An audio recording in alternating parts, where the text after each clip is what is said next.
In this explainer video, we'll be looking at how migration and labor markets are interlinked. We will do this specifically focusing on the effects of migration on the labor markets of countries of origin, or the countries where migrants come from. For more information on labor market effects of migration on countries of destination, you can check out this video, also linked in the description below. But before we go further, we need to first be clear about what we mean by migration and what we mean by labor markets. Migration is the movement of a person from one place to another for the purpose of residing in the new place. So, tourism is not migration. Migration can be of shorter distances or longer distances and different periods of time. It can be within a country, which is called internal migration, or it can be across country borders, which is called international migration. The labor market refers to the supply and demand for labor, where employees provide the supply and employers provide the demand. Common indicators of the labor market are employment, unemployment, labor market participation, and wages. In this video, we will look specifically at how migration, or the absence of a person, affects the labor force and wages in countries of origin, as well as how remittances, or the money that migrants send back to their families and friends in the countries of origin, affect labor market participation.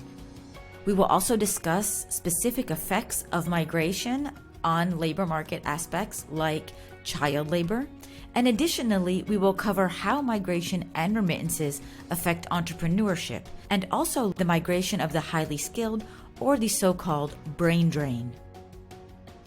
Now let's first start with how migration can affect the supply of labor in countries of origin.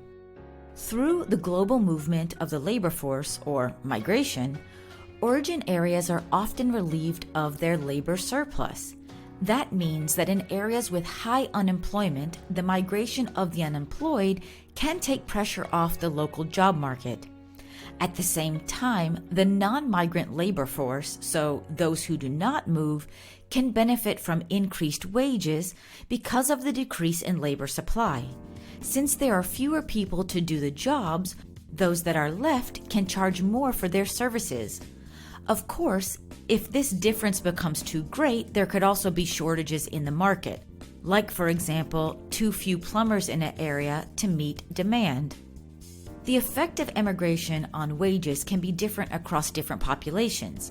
For example, in some countries, emigration has been found to have a positive impact on the wages of younger workers, but not older workers. Now let's look at the effect of remittances specifically in migrant countries of origin. Much of the research in this area has looked at remittances as a substitute for labor, but what does that mean exactly? That means that households that have a migrant abroad and are receiving remittances might have less need to work because of the additional resources coming into the household. In this case, we might see household members reducing the number of hours they work, or stopping work altogether, or changing the type of jobs that they do. These changes could be positive or negative depending on the situation, and, of course, context matters. There are also often gender differences here. For example, in some contexts we see that men start to have more leisure time and women start to move into more self-employment. Now let's zoom in on a specific type of labor, child labor. So how can migration and remittances affect child labor? Well, if remittances are coming into the household, then this tends to allow children to stop working and spend more time on school. But if members of the household leave and are not able to send back remittances when remittances are wanted or expected, then this could increase child labor since there is a larger resource strain on the household. Another area of the labor market that can be affected by migration and remittances is entrepreneurship or self-employment. Remittances sent back to households can allow those who stay behind to start their own businesses. Additionally, when migrants return, they may bring their savings as well as new insights and connections that allow them to open businesses when they return. One final and more controversial topic that we should discuss here is the migration of the highly skilled, or the so-called brain drain. If you'd like to learn more about this topic specifically, you can check out the video on this channel as to why you should not use the term brain drain. But now let's just get right back into it. The migration of the highly skilled specifically can bring with it both positive and negative effects. If a large number of highly trained people from a single sector like healthcare or education leave the country, this can be particularly problematic. However, this is a symptom of an already underlying problem in that sector or country and is not the cause of the problem. That being said, a large migration from a specific highly needed sector can make things worse.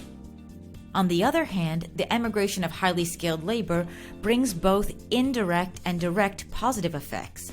So indirect positive effects can be things like increased investment, trade, increased networks and connection between the country of origin and destination, as well as the transfer of new knowledge back to the country of origin, and direct effects like increased monetary remittances that are argued to balance out often the negative effects of the highly skilled who leave the country. While there's much more that can be discussed here, I hope that this video gave you some insights into some of the basic understandings of the effects of migration on the migrant country of origin labor markets. If you're interested in the effects of migration on the labor markets in countries of destination, you can check out the video that is linked in the description, and we'll put it here. Please be sure to leave your questions in the comments and like the video if you found it helpful.